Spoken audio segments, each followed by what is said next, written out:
James Ernest with the Grueling Truth Radio Network, here with Chris, the Action Man. So, Chris, tell us how you became the Action Man. What's up? I've had this nickname since I was like 16. I actually got it jumping out of a girl's second-story window because her father came home. So I jumped out of a window, tried to, thinking I'm a superhero, tried to grab a tree branch, totally missed, hit the ground, jacked my ankle up, but hit the ground, going to a roll and ended up while running away. And my friends that saw it were it's one of the coolest things ever. And at the time, it was the Action Man cartoon from my childhood, so the name was born, and it's stuck since. Excellent. I was going to say that makes more sense now, because I was like, I don't recall at any of our events them referring to you as that, but I don't know, I might have missed that part. But yeah, shoot, and it wasn't like you just randomly jumped out of a window, you had a good reason. I was going to say an angry dad. I was fleeing from her father who got home, so yeah, it was a judgment call. Not saying it was the right one, but it's the call I made. Exactly.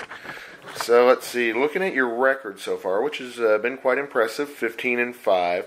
The majority of the time, though, the majority of the time you go to decision on that. Is that because you have such good cardio? Is that why a lot of the fights end up in decision? It's not even that. I have great faith in my cardio, but I think the biggest issue was I always had an issue pulling the trigger the way I should. I've always been very cautious. My number one concern was always, hey, don't get hit in the face. Mm-hmm. I've been beating guys up for years, but I never pressed the advantage when I had the opportunity. So that's been something we've been working on a lot, is when you get a guy hurt, don't wait, just finish him. Excellent. And, it's just a little bit of a growth in my style-wise. It's just something I've had to work on. Bad habits, I guess, and they've been doing a lot to correct that. You had a fight, let's see, it was in January of last year, where the fighter submitted to punches? How'd that work out? That's happened a few times. It's great. I've got, 2 or 3 submissions on my record, and all of them but one were for punches. Oh, wow. And the one that was legitimate was actually, I broke his jaw, and he just gave up the guillotine because he was like, everything hurts. I've got a couple of submissions from punches. But yeah, man, you punch a guy enough times, put you on the liver enough times, they'll give up real quick. I don't care how tough you are, that hurts. Get banged in the liver really hard, you don't want to fight anymore. I don't care who you are. I get that in MMA. I mean, that totally makes a lot of sense. But I was at one of your boxing matches, late last year, and your opponent gave up in a boxing match. Yeah, style-wise, man, for my shortcomings, I will say I'm very good at making people quit. Mm-hmm. I pride myself on I am a very defensive fighter, but I am very accurate and I'm very fast. And I got great cardio. I pride myself on making guys quit. So tell us about your next fight. Is that going to be the April 27th with Premier MMA?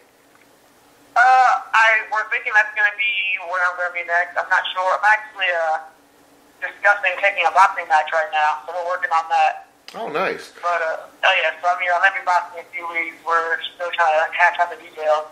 Just trying to stay busy, man. But if all goes well, we'll be fighting for Premier.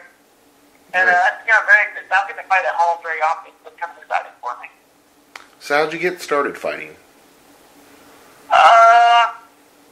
When I was younger, I was a very wild kid. So my mom was like, let's put you on karate, and that didn't really work out too well. Taekwondo didn't work out too well. Boxing, stuff a little bit better. And she didn't know what to do with me, so she, dragged me from one martial arts to the next. And, up until, in 3rd grade, everybody's playing football. I'm still out there playing Power Rangers and Street Fighter. This is all I've ever wanted to do. Mm-hmm. And as I got older, I just pursued it more and more. Why not? And here I am. So you mentioned she had taken you to multiple styles, so that's why you're so well-rounded in performing, right? I would guess. I've been beaten so badly in practice over and over by my teammates and everyone else that I've had no no choice but to be well-rounded because they try to kill me. They really do. So I've had to get better at wrestling. I've had to get better at jiu-jitsu, everything else. And, I've always been a good boxer, so it just kind of blends in. Less childhood and more just being beaten and grown good at it. So tell us a little bit about, you mentioned your team, Team Vision. What's that like? Well, I haven't actually been part of Team Vision for about almost 4 years now. Oh, shoot. Yeah, my info is hardly ever correct for some reason. But no, I've been part of Southern Siam for about 3 years now out in Kentucky, under Nick and Fitch, a really good Thai school. And also, I've been in my last 4 camps out in California with James Ernest, Team Flex. And that has been, a godsend for me. It's completely changed a lot of my game. And has a lot to do with my recent success with being around those little things at next level, towards definitely been a wonder for me. Oh, wow. That's, sounds like going in the right direction, definitely. I mean, I know with your... It's an experience. Mm-hmm. Yeah, with the last one, it was a KO via knees and punches? You'd mentioned... Yeah, it was, I rocked him pretty hard with 2 shots, and then as he was backing up, I hit him on the knee and the solar plexus, and just watch him crumble. It was a great feeling. Nice. So tell us your thoughts on Premier MMA. What do you think the organization's doing right? What would you like to see differently? Because you did commentary on the last fight, right? Yeah, I've actually known Billy Donovan for a very long time when he was matchmaking for the shows, and it's great. A long time ago, the guy was far, far away.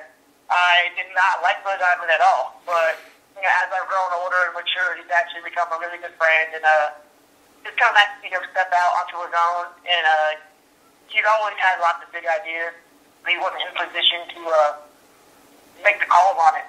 And now he's in his own shows. He can start doing the stuff that he's always envisioned. And Billy's definitely a guy who understands. He spends time. He cares about his fighters. He spends time with the fighters. You go to a show and you matchmake. Billy was the guy you talk to every day about everything. He understands what fighters want, what fighters need, and what's feasible, where the middle ground is.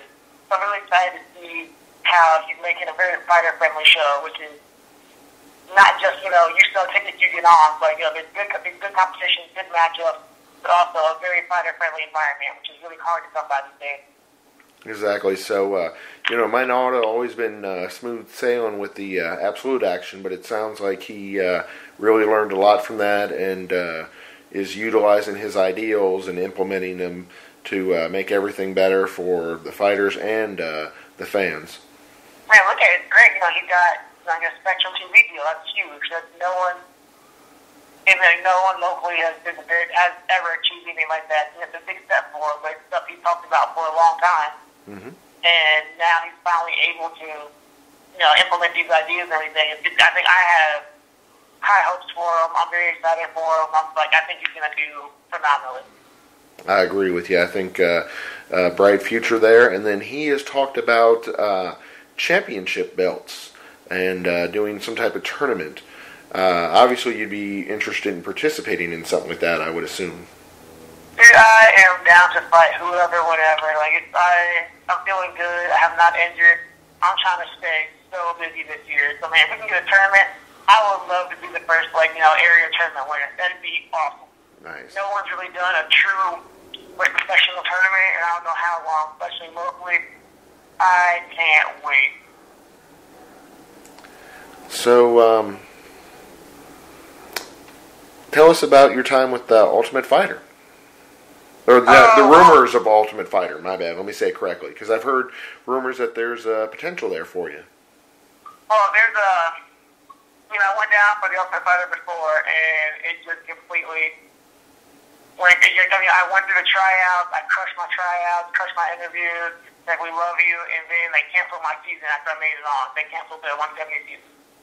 So that was upsetting, but now, they have the tryouts coming back on, and for 185. So I'm going to go up a weight. I'm going to go try out for that. I'm ranked number 1 in 6 states and 2 regions. I don't think it's a reason why I don't get on there. I train with guys who are there. I know I'm at that level. So, I've got 110% confidence that I'm going to make it. I'm made for TV anyway, man. So I've got no doubt that I'm going to make it. I'm going to get on there. I'm going to have to maul people. Exactly. I was going to say that's one of the neat things about you. You seem to be very outgoing. Notice that definitely at the Florence Freedom Easter event they had the other day, where you had your belts and all, and you were very fan friendly. I mean, shoot, kids, adults, everyone was coming up to you, wanting to meet you, shake your hand, and get the picture with you and the title belts. Tell us a little bit about those belts. Yeah, man. The first one was my first pro belt was for Premier MMA. I beat Michael Bennett for that 2 years ago. Yeah, I don't know really what's been going on like that. Don't know me anymore. But then my other belt was for my CES belt, which I currently hold. I just defended it a few weeks ago. Smashed the guy, hoping to defend it again sometime soon.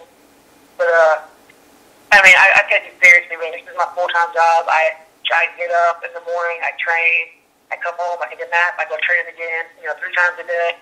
This is my full-time job. This is what I do. But at the same time, I have one of the coolest jobs in the world with all said and done. So I love meeting the fans. I love meeting people because because of them, I have one of the best jobs that I could possibly hope for. This is what I love to do. I get to do it every day. So I love it. Yeah, I was going to say, that is the neat thing about it. Like you said, you look at it as a job or a career. I mean, you take it serious and do the training. That definitely has got to help. It does. Because you got to remember, like my last fight, I was in California. I was gone for about 13 weeks. But I mean, I'm a father. I didn't see my kids for 13 weeks because I was getting ready for a fight. So like that's how serious I take it. I was, this is how I want to make my mark, how I want to have my future. So it's very serious to me. So tell us about, you were with Bellator for a little bit. What was that like? I was on a reality TV show, Fight Master, and I was on that. And, the show only lasted 1 season, so, they didn't really do a great job on that. It was just disappointing, man. Like, I blew my left PCL about 3 days before I flew out. And I went out there and I fought on one knee, and, I refused to give up. And the doctor wouldn't let me fight a third round, a tiebreaker round, so the other guy won it. So I did fight a guy on one knee, and we dealt with one kind of beef, and I couldn't go to the tiebreaker round. The doctors wouldn't let me. Oh, wow. So, I mean, it wasn't it wasn't one of those you gave up or... No, wow. At the end of the second round, my corner had to come and literally pick me up off the mat and carry me back to my stool. And I told him I'm going back out. I'm going to suck it up and take one more round to make it happen. And the doctor came over, sit down. You're you need to go to the hospital. So that was the end of that. But, it was an experience. And, definitely. You have to take the good with the bad. Exactly. It kind of reminds me of Brian Leftwich. Do you remember him from Marshall? I don't know. Okay, he was a quarterback. He played with the Jaguars for a little bit. Well, anyway, when he was in college, he ended up doing something to his legs during the middle of a game. But they, and once again, I'm still kind of baffled by that they didn't put the backup in, or they just had so much faith in him. He had trouble moving down the field, so in between the plays, the offensive lineman would carry him to the next where the ball was, where they were tackled. So sometimes we don't have quit in us, man. Oh yeah, I mean, it just like when you were saying it, it reminded me of that. I mean, just one of those ones, just like you were saying your situation. He didn't give up, and you didn't give up either. So that's quite impressive. And you mentioned, yeah, you're right. I mean, I was looking that up. You were listed in so many states as being the #1 fighter in your weight class. Any concerns with... I'm #1 fighter in 3 weight classes. I don't even remember fighting in one of those weight classes. I was like, maybe I did. Yeah, I was going to say, any concerns about going up to 185, or... I mean, realistically, at the end of the day, I'm not big enough to be a high-level welterweight, a high-level middleweight. You got guys, training out there in team class with, Sam Alvey. Dude's a freaking giant 185er. He could probably make 170 still, and they're really big 185ers out there. But, if I get in the UFC, I would never stay at 185, but I'll definitely take a fight here and there at 185. I've fought at 205 before. So at the end of the day, whatever gets me there, whatever I have to do, I'll do it. Exactly. I want to be a UFC 85. I'll fight a bunch of people at 85. Exactly. It's a way to get there, but you're right. I mean, kind of, so 170 is your main area. But yeah. it's a risk, but nothing ventured, nothing ventured, nothing gained, man. Mm-hmm. Speaking of with UFC, I heard St. Pierre is back, and he's going from 170 to 185. Wanted to get your thoughts on that fight. I'm not a St. Pierre fan, first of all. Like I used to be until Matt Serra ruined him, and which ruined MMA forever. Like Matt Serra. And I'm just not I'm not a St. Pierre fan. I honestly, as much as I dislike Michael Bisping, I do like the way Michael Bisping fights, and I hope Michael Bisping beats the brakes off the GSP. Yeah, I was going to say, a lot of people were saying because of the size differential. I mean, even Bisbee during his press conference, where he showed up late and drunk, but he did bring up some valid points that he is a much bigger fighter. So, you know, he's a big dude. You ever watch Bisping fight? He's got his hips are on a spring, man. You take him down, he pops right back up 9 out of 10 times. Like it takes a really big guy to hold Michael Bisping down, and I don't think he's going to be able to. You know, honestly, this is on a roll. He's been fighting a who's who of guys, and he's on a roll. So I just don't see GSP winning it. Not with that. Not with his leg, lay on you style. This is going to be too big, too strong. So and GSP don't like getting hit anymore either. Exactly. So if you could fight anybody, who would be your dream match? Right now, my main goal, I really want to beat up Mike Perry. I don't like Mike Perry. Like, with a passion, I really want to beat the hell out of Mike Perry. Like, I just want to get in the UFC and beat up Mike Perry, man. That's all I want to do right now. So, why Mike Perry in particular? What's he do that's especially annoying?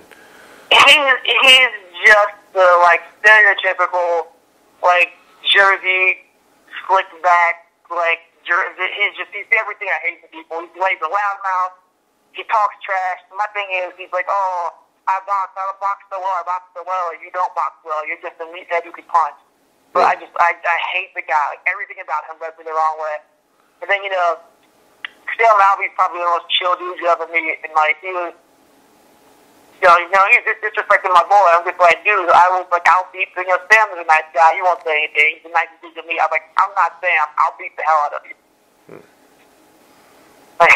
Sam's mature. Sam will walk past it. I'm not that guy yet. I'm working on it. It's a work in progress. See, so where was the boxing match that you're considering taking? Or is that too? I got two options. I got one in Virginia and one in Pennsylvania. So we're kind of mulling over and seeing what's going on, what the offers are. Excellent. Well, it sounds like you got a lot of great options, got a nice big future ahead of you. Yeah, I was going to say, normally this at the end where I always go, well, sell us on your next fight. But like you said, you've got a couple options. But definitely plan on doing a follow-up interview with you and seeing how that fight goes. I feel like everything locked down. I'll either get with you guys before then or I'll give you results as soon as it happens. Sounds great. Thanks for having me. Thank you, Chris. Have a good one.